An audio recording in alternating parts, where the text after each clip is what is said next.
She's had loud breakups, scandals, shattered relationships, but there's one little detail that nobody seems to notice. Every single time her heart gets broken, she comes back even more powerful, even richer, even stronger. Slows down, conspiratorial whisper. And at some point, I caught myself thinking, is this just coincidence? Or has Taylor Swift learned how to turn pain into the most profitable resource in her entire life? Let's dive into her relationships and finally find out the truth. That guy's not in my life anymore, unfortunately. I know. 2008. Taylor is 18.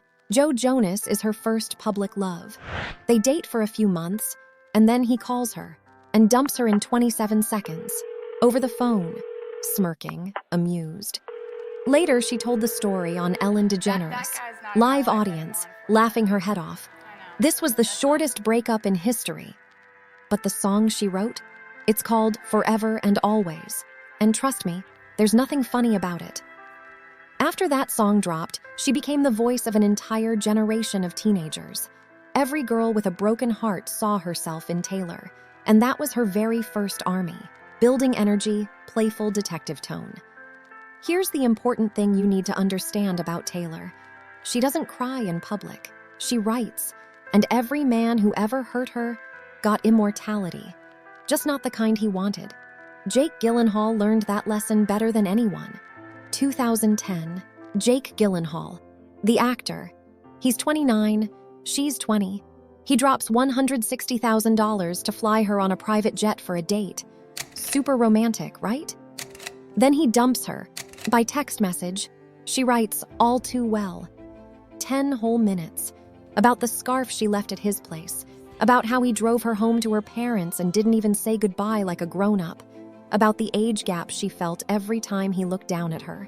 She hid that 10-minute version for 10 years, excited, fast, building suspense. Then in 2021, she finally releases it. And in one single day, she rewrites the entire internet. Not because it's just a song, but because she knows how to wait until the pain turns into a legend. Jake was 40 by then. The internet destroyed him. He put out a public statement calling the song artistic fiction. A week later, he deleted all the comments. That's what it means to be on her list. Conspiratorial, smirking. This isn't just a song anymore. This is collective memory. Millions of people who never even met them suddenly feel like it happened to them. Oh, and about the numbers? Red, Taylor's version, brought her tens of millions in revenue, and that 10-minute scarf song became the longest #1 in Billboard Hot 100 history. She made the world relive a 10-year-old drama and cashed in harder than most artists do in their entire careers. This isn't just revenge. This is a masterclass in product relaunch. 2015, and Calvin Harris. The DJ, her longest relationship before Joe Alwyn, 15 months. This is the first time she starts controlling the narrative herself, not hiding the pain, but playing with it. She even wrote a song for him under the fake name Niels Sjoberg so nobody would know.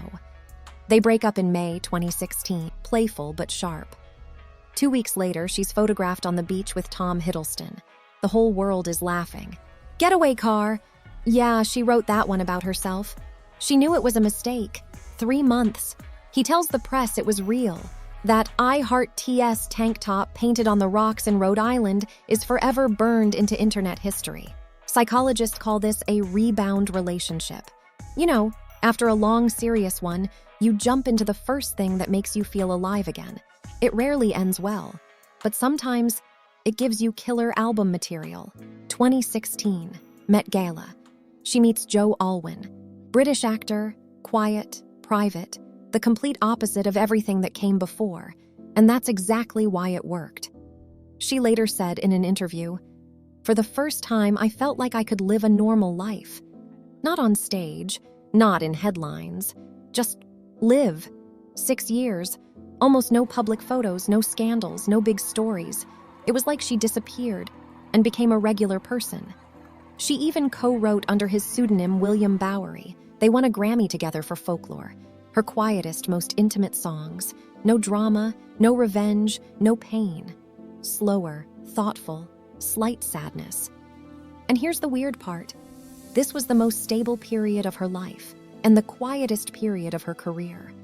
Almost like, without pain, there's no story, no conflict, no material. A source close to them later said they fell in love inside a safe little bubble. She was pulling back from the world during Reputation, then the pandemic hit and they were isolated again. He never really knew her outside that bubble. He couldn't handle the scale of her fame. Excited whisper, detective mode.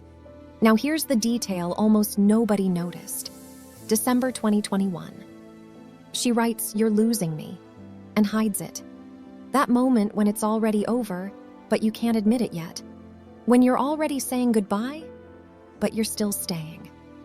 She sings, "Why aren't you fighting for me? Say something, do something, choose me."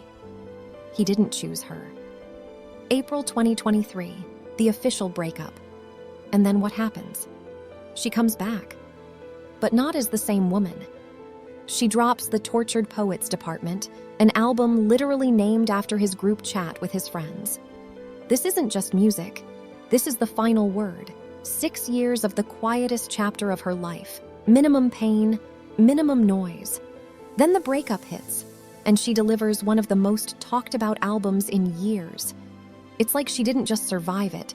She turned it into a global event, a moment the whole world lived through with her. Building intensity. And this is where it gets really interesting, because for the first time, the question isn't about the men anymore. What if the pain itself is the fuel for the most powerful version of her? The numbers don't lie. The Tortured Poets Department smashed every streaming record, over 300 million streams on Spotify in a single day. In the first week alone, it sold 2.6 million copies. When Taylor stays quiet, she loses momentum. When she speaks her pain, she brings the entire industry to its knees. May 2023. Just weeks after Joe, she's seen with Matty Healy, frontman of the 1975. 1 month, she writes about him. The smallest man who ever lived. That's not a metaphor. That's the actual song title.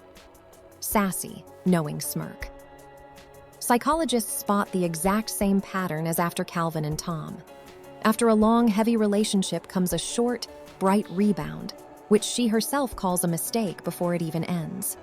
But this time, the next one turns out different. And here's what I just can't stop thinking about. Every single time they broke her heart, she didn't just survive it. She turned it into music. Music into power. Power into billions. Pause. Voice drops lower. Conspiratorial whisper. But then the question gets a little dangerous. What if the strongest version of Taylor is the version that's hurting? Building emotion, thoughtful pace. And what happens when she's finally happy? When no one's breaking her heart anymore? When there's nothing left to write about? Will we meet a brand new Taylor? Or will we lose the one the whole world has been listening to for years? Sassy, direct, playful challenge, smirking tone. Be honest with me. Do you want her to be happy? Or do you secretly hope she writes one more perfect heartbreak album? Slightly faster, knowing laugh in voice. Because according to analysts, every major breakup gives her an average 15 to 25% boost in streaming. She turns the pain into music, and the music turns into billions.